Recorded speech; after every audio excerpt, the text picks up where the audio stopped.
But we look at our job as financial advisors, and we take this very seriously. Our job is not to, again, have you die wealthy, and so you can get buried in a golden tomb like King Tut or something like that. With I treasures, don't know, that's what I'm thinking, right? And treasures, and you're surrounded by stuff, jewels and things like that. Our job is to make sure that your quality of life for yourself and your family is better. You know, it's all about specific to you and your goals. What are you trying to do? Trying to enjoy life, trying to have quality of life.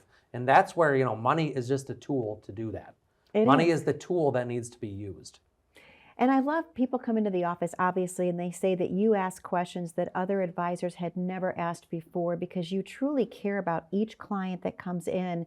So understanding that process with now what we've learned with the study, how does this affect overall retirement planning? Pete, are you finding that people are starting their planning process a little earlier because you're asking some questions that people had never heard before? Yeah, I mean, I think that differs for everybody. I do think that, and I don't know if it's because we're in the information era, where, you know, even younger clients, people that are 30 and younger, 25 and younger, and we're just inundated with information on social media and the news and things like that. So I just think those types of things do get people thinking more. You know, they're seeing more people talk, their age group and demographics talk about retirement planning and financial planning and debt management.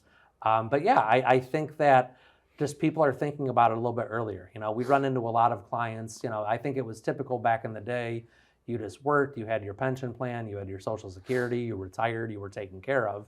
But now, yeah, people kind of need to start taking care of themselves in the world and the landscape that we live in. So I do find that we are running into more people around their 50s, middle 50s, where you've got that voice in the back of your head just saying, look, you got to know what this looks like. And that's what this study is really all about, knowing.